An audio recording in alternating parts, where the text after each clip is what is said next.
I guess that today's comparison means that we're not done with rose just yet.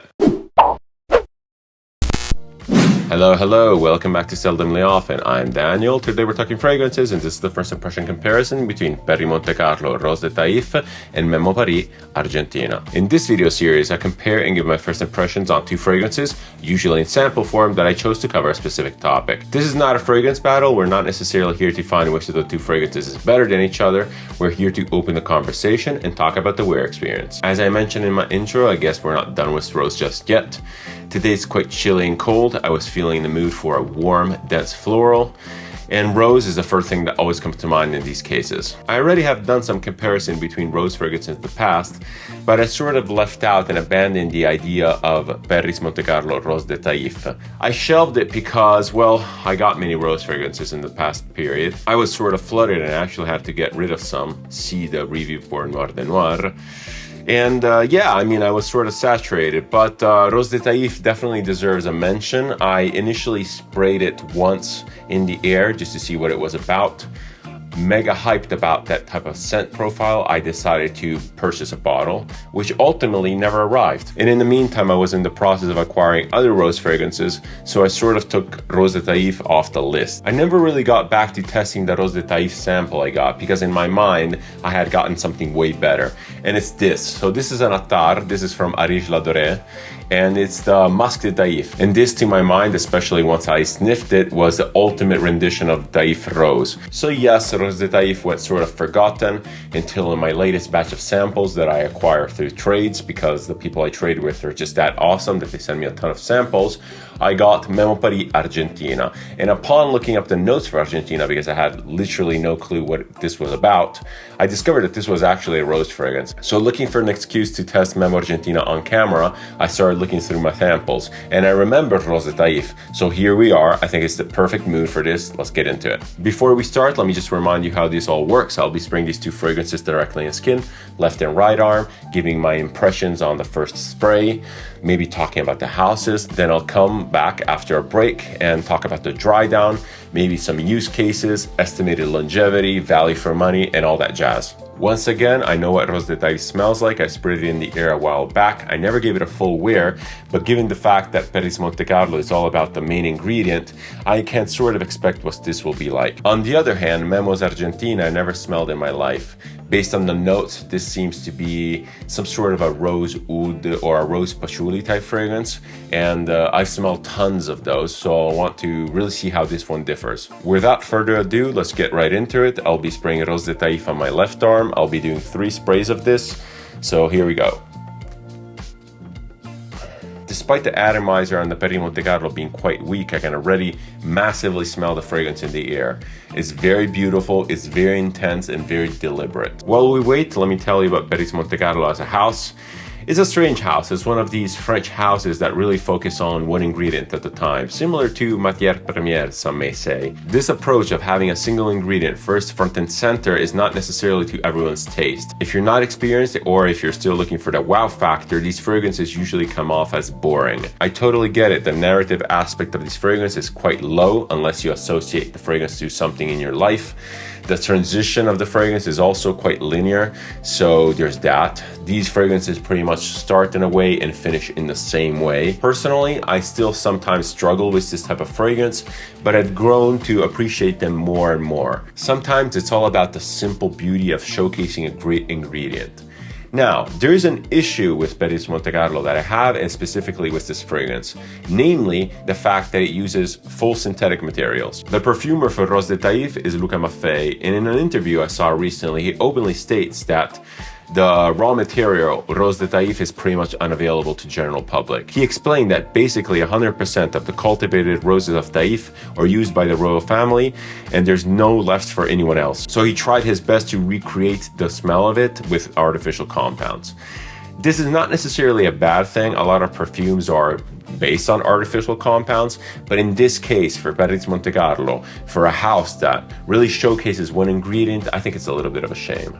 I have to say that the smell of Rose de Taif is very beautiful, and it's actually quite comparable to the Arige Ladoré Attar, which assumingly is with the real thing. So what does a Taif rose smell like?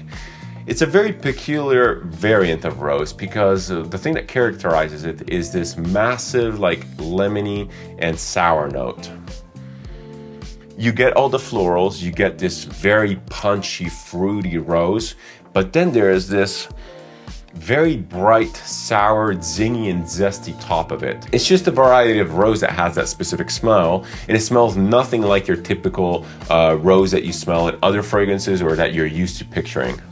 It's a beautiful, invigorating, very rich, very elegant type of smell. I totally get why people are obsessing over it. I totally get why it's so popular in certain areas. And it's just so unique within the flower realm. It's incredibly recognizable to me. I smelled some Taif roses in Graz when I visited. They had some raw materials at the Fragonar factory, so I got a sniff of that, and it's absolutely beautiful. And this Perris Monte Carlo fragrance really encapsulates that kind of mood and vibe. I want to actually compare the Rose de Taif to this very expensive Attar by Arige Ladore. I worn this already, but I don't have a ton of experience with it. Okay, so the basic scent profile is there, and I think that Perris Monte Carlo really hit it on the head, but the Attar feels so much denser, feels so much richer. It has to do probably with the fact that there's this immense musk note in here, and that really changes the scent profile. But the rose is definitely in there, and the Perris Monte Carlo is actually zingier and more energetic and more elegant feeling. Yeah, this is sort of all I get right now, and it's sort of expected because Perris Monte Carlo, again, is all about that one note. And by all means, when I say all I get, it's a very rich, dense, three-dimensional rose rendition. So it's not disappointing or underwhelming at all. This is actually really strong. It's projecting off my skin. It's very, very beautiful. Since the Perris Monte Carlo is not really going anywhere, or I'm not expecting it to, let's just hit the Memo. I'll be giving this the same 3 sprays on my right arm and see what happens. Okay, immediately the atomizer is like a million times better. So more liquid came out. Memo Paris is a weird house. It really grew on me in the past period. And I've purchased some fragrances from the house. Namely, I have Tiger's Nest, African Leather, Iberian Leather, and I'm in the process of purchasing Winter Palace. As I mentioned, it took a while to grow on me because everyone was advertising Memo Paris as this like beast mode house, and the first time I sprayed it, I was quite disappointed in the projection and the strength of the fragrance. But the more I stubbornly used the fragrances and experienced them, the more I started realizing that Memo is actually all about the elegance and the subtlety.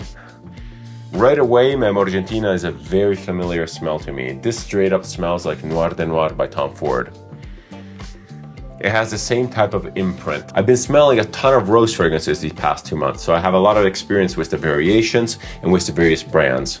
This type of scent profile, the rose patchouli, rose oud, or rose woodiness, is very, very common. And this smells a lot like Noir de Noir, which I just said, but also like the Matière Première Radical Rose. It smells relatively similar to something like Oud Satin Mood by MFK, although that one is way richer and way denser than this. So it's very familiar, and in a way it's very redundant to a lot of stuff I smelled. I think that when selecting a rose patchouli, rose oud, or rose wood fragrance, you have truly a ton of choice.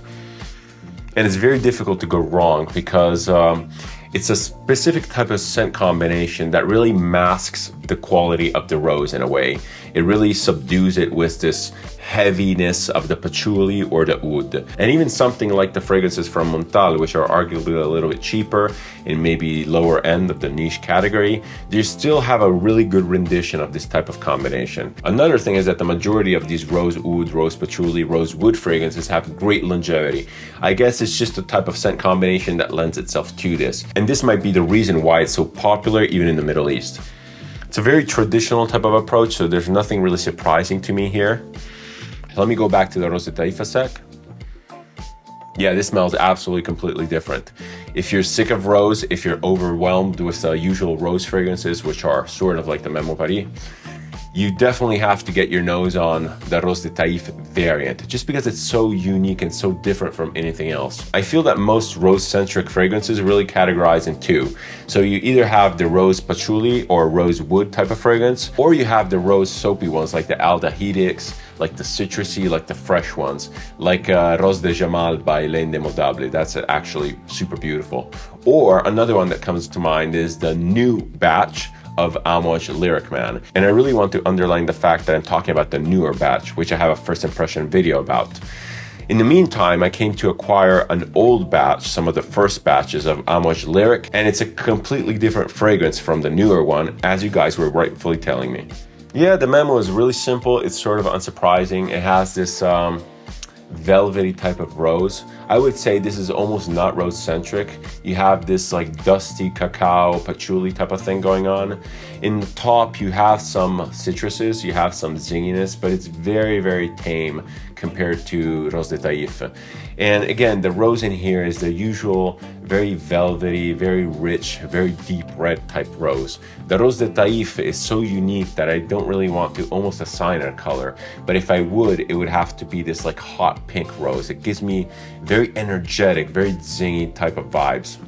Yeah, immediately every time I take a sniff, I get this really screeching high note, which is beautiful, and it pairs excellently with the floral note of the rose. Okay, I think I'm cutting the first impression here. I'll give it some time and we'll be back for the dry down.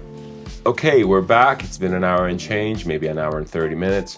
The fragrance is really leveled out. They're still quite powerful. I can smell it in the air. It's a beautiful sillage, especially combining the two fragrances. The Rose de Taif has that beautiful citrusy zinginess, and Memo Paris Argentina really has that base note in the patchouli. I would actually argue that these two would really work well when layered. Other than the beautiful sillage that accompanied this hour and a half for me, these fragrances really didn't transition much. I'm kind of disappointed, although not surprised. The Rose de Taif is still hanging in there. It's still very strong, projecting. I still get the top note zinginess, which I love, and it's a characteristic of the scent. But I'm not really getting much bass in here. This fragrance is very mid and top heavy. There's not much really going on in the base, so I'm a little bit afraid that this might peter out at any moment. And when the rose goes, the whole fragrance goes. I also didn't really manage to identify any sort of supporting notes. I don't really know what's in here other than this massive rose note. For some reason, although I usually do before preparing for this type of video, I haven't even looked at the notes for Rose de Taif.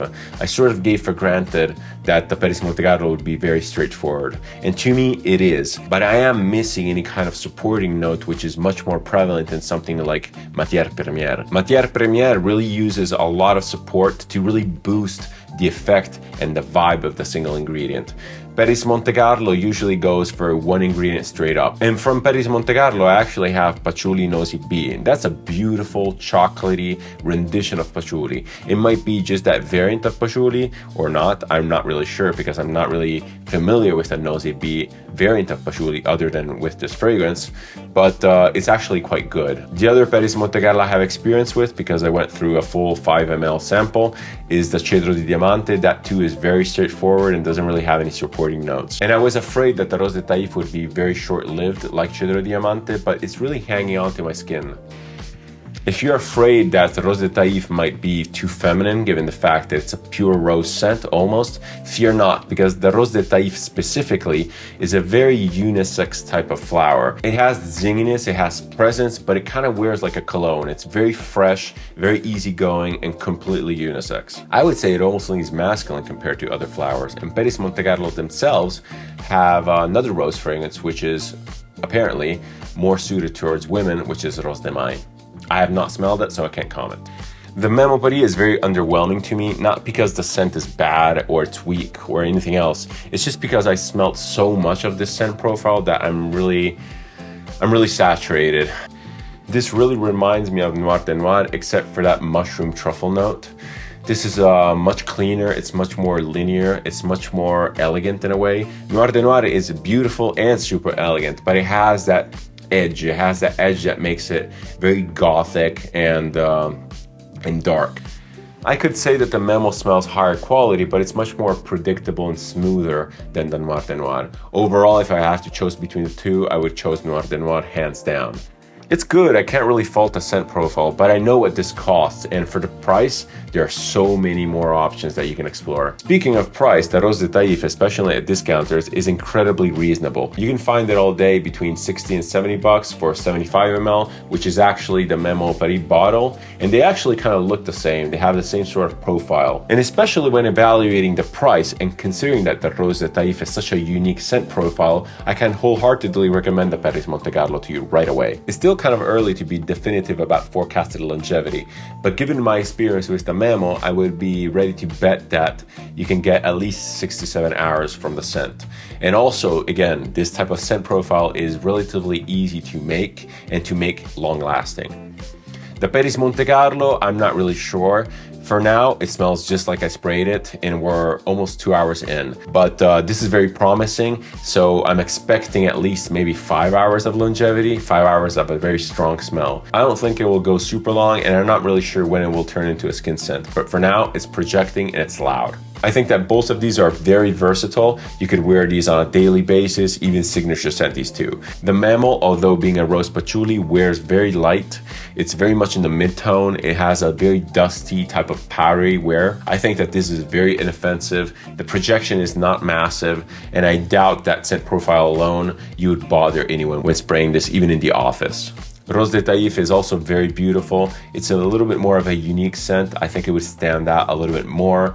But again, it's very pleasant, it's very elegant, and you could definitely pull this off in any kind of formal or casual situation. These two scent profiles don't really go hyper casual, meaning that I wouldn't necessarily wear them with sweats or at the gym. They don't really fit that vibe. In order to pull these off effectively, I think you need to be a little bit more put together. I'm not saying high-end clothes or even a button-down shirt. I'm just saying that it's all about the mood and the intentionality. Both of these two are incredibly unisex. They really strike it down in the middle. Anyone could wear this. I would say age-wise, they're definitely not for the youthful crowd. The Memo might be a little bit more wearable to the young crowd, but not by much. The Rose de Taif is such a unique type of scent profile that there's the risk that it gets associated to a little bit more of a mature audience. I don't think this is mature at all. I think that everything is about how you wear it, but it's a very strong rose fragrance. So if you have associations with grandma or with an old lady, this might trigger that association. Personally, I'm not in the market for either of these. I have tons of rose fragrances that cover these bases. The Rose de Taif is actually quite surprising. I'm almost enticed to get a bottle again. The bottle I purchased recently never got delivered, so I never really got a full wear. I might just wear the sample and see how that goes. But I have the Attar, which has a similar type of vibe, although I don't really want to wear that sparingly, given how expensive and rare it is. On the flip side, I have a ton of fragrances that smell like this and that cover this base with more power and more presence. For whenever I'm in the mood for something like the Memo, I would definitely go reaching for the Oud Sadin Mood Extrait. It's much more powerful and has much more presence. Yes, it's a little bit different, meaning that it's a little bit more gourmand, although the extrait is quite different from the eau de parfum, but it still covers the same type of vibe and utility. It's darker, it's richer, and it's very, very beautiful and elegant. I think that's it for these two. If you have any other rose requests, if you want me to sample any other rose fragrances, you gave me a ton of suggestions. I'm in the process of getting more samples, but if I missed anything, let me know in the comments and I'll try to accommodate those requests. Final words are, Rose de Taif is an amazing fragrance. It's very beautiful. It's very unique compared to the rose fragrances. Especially for the price, this is almost a no-brainer. It's even a great situational wear for when that rose craving strikes. The Memo Paris I would probably avoid. It's way too expensive for what it is, especially given the competition. It's not unique enough. It doesn't offer anything that's out of the ordinary. I would probably shelve this, and you know what? I get it why it's not that popular. That's it for this one. I hope it was insightful, useful, and enjoyable. If you like this type of content, if you like my approach to video, feel free to like and subscribe. It always helps the channel and it's massively appreciated. If you want to interact with me or connect with me, feel free to leave a comment, suggestion, opinion, or anything else down below. I always reply and I always keep the conversation open. Thank you so much for watching. Thank you so much for your time. Until the next comparison video, many more to come as usual. See ya and cheers.